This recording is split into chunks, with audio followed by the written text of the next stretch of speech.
Hey there, I'm Dr. Richard Maddow, co-founder of the Maddow Center for Dental Practice Success.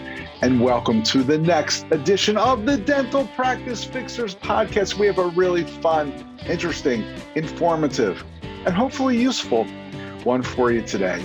I'm going to kind of consider this to be like our summer reading issue because you can just relax and take it all in.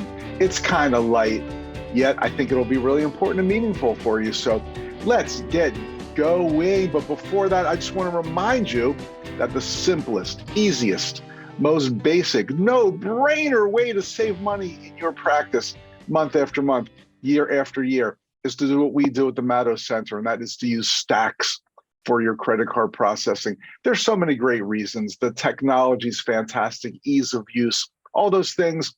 But being a dentist, and I know we're notoriously cheap, my favorite reason is that we save money every single month because they don't charge that nasty overage percentage, just a flat monthly fee. So do what we do. Use Stacks to process all your credit card payments. You'll save money. Go to maddow.com/save, MADOW.com/SAVE to learn more and find out how simple it is. Okay, let's go. Let's get going with this, our summer reading, our summer spieling, whatever we want to call it. And of course, we'll do some mystery shopper calls for you at the end. But I call this Rich's 15 Rules of Life. And these are just rules that I wrote. Well, one of them I stole from Bob Dylan, but I wrote the other ones some time ago. And I think not only do they apply to life, but they apply to dentistry as well. So I'm going to read you each rule. Take notes if you want. And then maybe I'll give you some dental examples because I know we're all looking for dental examples in everything we do. So let's get rocking with no further ado. Rich's Rules of Life. Number one is always listen to someone else's opinion or someone else's side of the story. No matter how much you dislike what you are hearing, at least try to understand the other person's viewpoint. Now, of course, in real life, outside of dentistry, this applies to so many things. Woo, politics, hot issue. I don't like to get involved in political debates with anyone. But if you're going to, at least try to have an open mind and listen to their side of the story or try to listen to their feelings or why they feel the way they do. Now, of course, in dentistry, we experience this all the time. A patient comes in, maybe they have a complaint, maybe they're disgruntled about the way something was handled in the office, about insurance, about payments, about a procedure, about post-op care, whatever it is. If a patient's upset, even if you are 99% sure they are wrong, and I hate to use that term, they are wrong, clear your mind, be open, listen with both ears, and really, really, really hear what they're trying to say. And even if you don't agree with them, try to sympathize or empathize or whatever the right word is. Try to put yourself in their shoes and feel what they're feeling. And again, I think it will help you try to resolve any issues that you're having with your patients. This might be kind of a common recurring theme throughout these 15 rules. Okay, rule number 2, don't dwell on the past. There is no future in it. I cannot tell you how many times I've got a dentist talking to me and they're still pissed off because a patient didn't pay them 3 years ago, or because a team member did something stupid 5 years ago, or they're still blaming all their practice woes on the 2008 recession. Don't dwell on the past. There's no future in it. Look forward. Think about how you can make tomorrow better than today, and so on and so on and so on. Very helpful. Will help you relieve some stress as well. Okay, number 3, expect the best from people. They just might surprise you. And I'm amazed how often we don't expect the best from our team members or from our patients. We kind of assume they're going to slip into old habits or do a bad job or disappoint us in some way. But I think if we expect the best, people will surprise you. And part of expecting the best is also realizing that maybe we need to challenge people. I'm talking about our team now. Maybe they're not performing well and they need a challenge and they need to be shown that we trust them to step up and do a better job. So let's expect the best from people and let's challenge them to do their best. And there's a good chance they will surprise you. Okay, number 4, there's a fine line between a mensch and a schmuck. Now, you may not speak Yiddish, but mensch and schmuck, I think, are pretty much words that are in our vernacular these days. But just to be clear, a mensch is a person who's a great person. They'll do anything for anyone. They're usually kind, they're gentle, they're considerate. They're there to help people out and to make the world a better place. But a schmuck is someone who gets taken advantage of. So again, there's a fine line between a mensch and a schmuck. Be a great person, be a nice person, be kind, do what you can for others, but don't be a sucker. Don't allow yourself to be taken advantage of. And sometimes this just means knowing when to say yes and knowing when to say no. I know if you're like me, sometimes you feel overwhelmed with projects, other people asking you to do things, et cetera, et cetera. So don't feel like you're obligated to do everything that everybody asks you to do. If you're that way, you might just well be a schmuck. So remember, there's a fine line between a mensch and a schmuck. Okay, number 5. The key to 90% of our problems is patience. This is something I don't think I learned till later in life. I'm 63 now. It's kind of a conundrum because when you're younger and you really do have what seems like all the time in the world, you're less patient. And as you get older and you really don't have as much time left in your life, you tend to get more patient. So this is a lesson that I hope I can impart, especially to the younger people.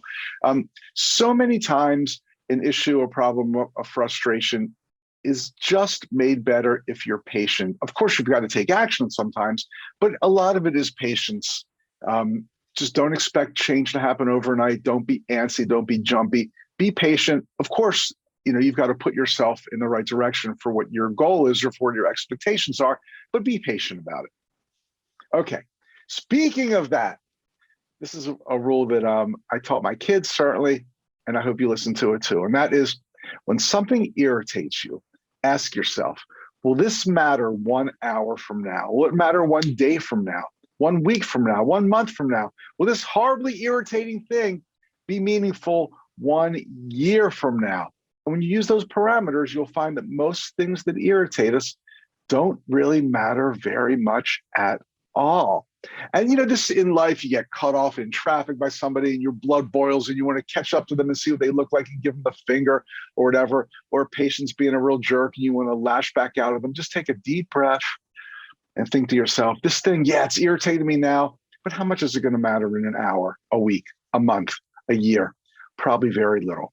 Most issues are tiny issues. Or as that great author said, don't sweat the small stuff, and it's all small stuff. Okay, number 7. Inaction is just another form of making a decision, and it may be the wrong one. So sometimes you just put something off or you don't do anything about an issue, but realize that is also making a decision. That's as much of a statement or an action as taking action. I'll use this as an example, and it's not meant to be self-serving, but dentists who are having some issues in their practice or they want to improve will call us. We talk to them about coaching. We do a data analysis. We have a great time. We spend a couple hours. We give them some tips. And then they're just not sure if they want to do coaching or not. And they get thrown into inaction or paralysis by analysis or whatever you want to call it. Dentists, man, we love paralysis by analysis, don't we? Well, by not taking action, that's making a decision. You are deciding not to move forward in a positive way that will improve your practice. So don't just think you can put something off and not make a decision, because that is in itself making a decision. And many, many times it's the wrong one. The easy one, right? It's easy not to do anything, but it's also making a choice, and very frequently the wrong choice. Okay, number 8, it's never too late to do the right thing. And this could mean thanking somebody, sending a card, getting somebody a present, acknowledging somebody, admitting you were wrong, whatever it is. Sometimes, we realize that, I should have done that. Oh, but it's too late. It's not too late. You can apologize after 5 years. You can do the right thing after a year. It doesn't matter. It's never, ever too late to do the right thing. So don't let the fact that time has lapsed prevent you from doing the right thing. Okay, number 9, this is the one I borrowed from Bob Dylan, and that is, you don't need a weatherman to know which way the wind blows. Man, I've got like 100 favorite Bob Dylan quotes. I think this is my number 1 absolute favorite. You don't need a weatherman to know which way the wind blows. Usually, you know what's going on. You don't need 50 people and 3 therapists and whatever to tell you what's going on. Now, you might need the help of a therapist or a doctor or a coach or a personal confidant or whatever. But generally speaking, you don't need a weatherman to know which way the wind blows. Okay, number 10. Never wrestle with a pig. You both get dirty and the pig likes it. Now, I can think of a million dental examples for this, but one that comes to mind right away is if a patient writes you a bad online review, do not get involved in a pissing contest with them saying, well, you're wrong and this is why. Then they're going to have something, put something back. Then you're going to put something back. You're going to get into this long call and response thing in a public forum. Don't do it. You're wrestling with a pig and they like it. So just don't get involved in back and forth like that. You see it happen online all the time. People are bullied online and they try to come back and make things better. Don't wrestle with a pig. You both get dirty and the pig likes it. Okay, number 11. Things that are easy can be done by anyone. Do something difficult. Kind of the next two, maybe I'll read them at the same time because they really are similar. Number 11, things that are easy can be done by anyone. Do something difficult. And number 12, many great things started with a dream and someone saying it couldn't be done. So maybe you've got a dream for your practice, a goal of what you want your practice to look like 1 year from now, 5 years from now. And of course, there are a million people telling you it can't be done. Oh, the DSOs and the insurance companies are going to be taking over the private practice, especially fee-for-service. They're dead. You can't do that. You can't do this. You can't grow your practice. You can't hire an associate. You can't open up another day of hygiene. Sometimes it's us telling us this, our own self-talk. I'm going to say BS. It might not be easy, and people might be telling you can't do it, but if it's important to you and you set your mind to it and you learn how to do it, whatever it is, you can do it. Number 13, when someone keeps telling you how honest they are, it's time to start counting your spoons. Whew, man, I can't tell you how many times a colleague in the dental consulting industry or a patient or a team member during their interview or whatever, all they're talking about is, I'm so honest, I'm so ethical. If somebody's pointing it out too much, it could mean there's an issue. So when someone keeps telling you how honest they are, it's time to start counting your spoons.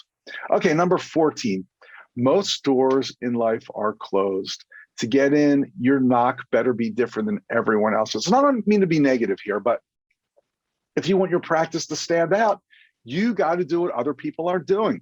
You've got to treat your patients in a way that other people aren't treating their patients, providing an incredibly memorable experience. You have to treat your team with respect and confidence and positive challenge in a way that other people aren't doing. So to get in that closed door, your knock better be different than everyone else's. Number 15, and I apologize in advance, I'm going to use some foul language here, or some people consider to be foul language, but whatever, makes it a little more fun. And that is number 15. If it smells like dog shit everywhere you go, it's time to look at the bottom of your own shoes. If you keep saying, none of my patients will accept treatment, I can't find a good team member, they're all a bunch of jerks, they all hate me. Maybe it's time to look within. If everywhere you go, the same thing's going wrong, let's take a deep look within. Try to be honest with yourself and say, maybe, this thing just keeps going wrong over and over and over again. Maybe it's me. What can I do to improve? So there you have it. Rich's 15 rules of life. They apply to life. They apply to dentistry. They apply to everything. Share them with as many people as you can. And I thank you for that. And now we're going to get to our mystery shopper calls. Before we do, I mentioned patient reviews during this 15 rules of life. And I just want to let you know that if you don't have a ton of great, close to 5-star average patient reviews that somebody sees when they Google you, you are missing out on an incredible opportunity to get the most new patients into your practice. So if you want to learn more about how to do it, the easy way, and I mean easy, just go to matto.com/reviews and check it out, matto.com/reviews. Okay, let's do our mystery shopper calls. I was listening to another dental podcast last week, and they were doing mystery shopper calls. They said, we're going to call our own coaching clients and see how they do. And they all did pretty well. But the question they led with was, hi, I'd like to make an appointment. I mean, if you can't handle that, somebody saying, hey, I'd like to make an appointment, woo, you're in big trouble. So I didn't want to get that easy, but for this week's mystery shopper calls, I wanted to make them pretty darn easy. I'm looking for a new dentist. Can you see me? Something along those lines. So let's do 3 of them and see what happens. Over here to Command Central, call number 1, hit it. Yes, are you currently seeing new patients? Of course, yes, we are accepting new patients. Yeah, and how much would a new patient appointment typically cost? So for the new patients, the first consultation is free. And I also do have that for cleanings, Do you have insurance? I do not.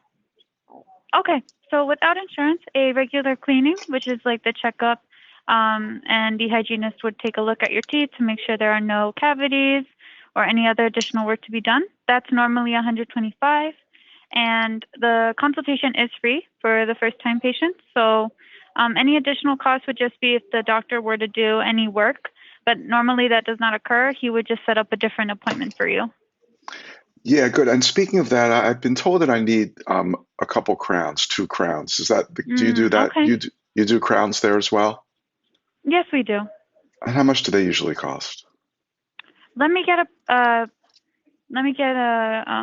paper here that tells me the prices. Let me put you on hold for a moment, okay? Okay.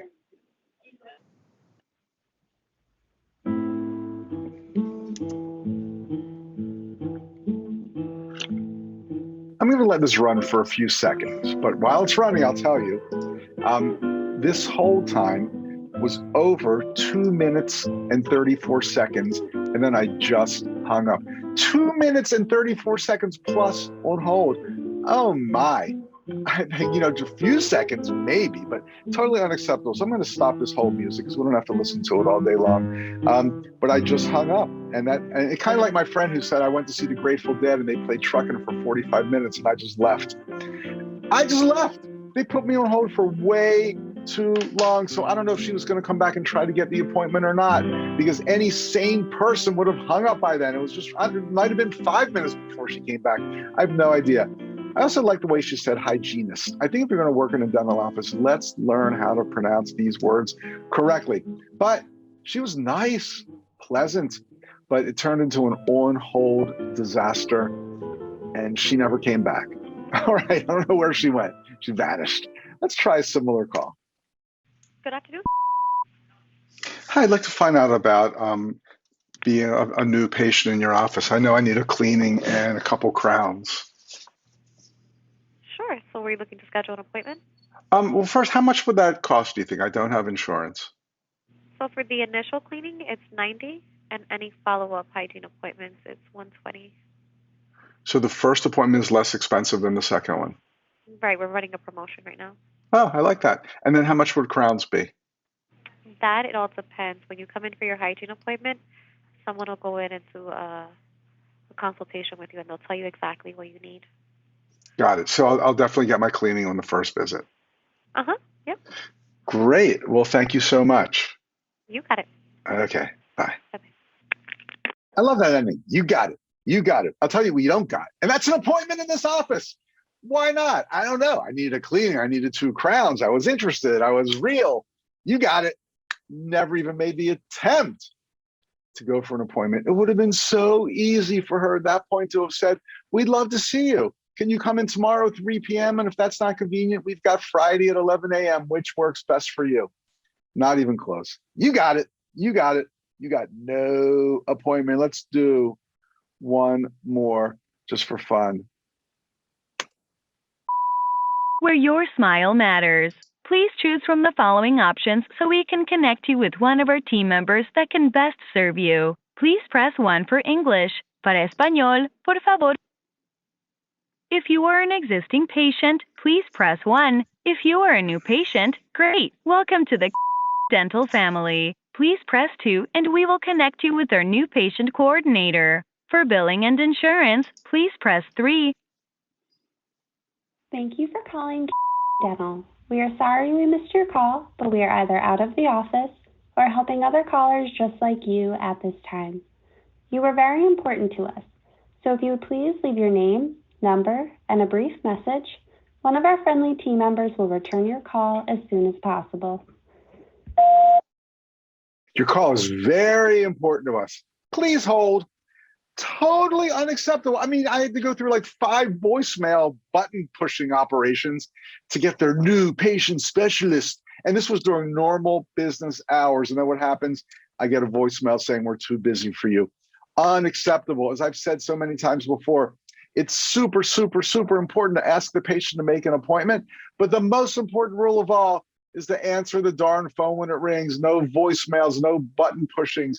Answer the phone when it rings. All right, that is it for today's episode of the Dental Practice Fixers podcast. I'm Dr. Richard Maddow. I'm co-founder of the Maddow Center for Dental Practice Success. Check us out at maddow.com, MADOW.com. Send me an email, rich, RICH, at maddow.com.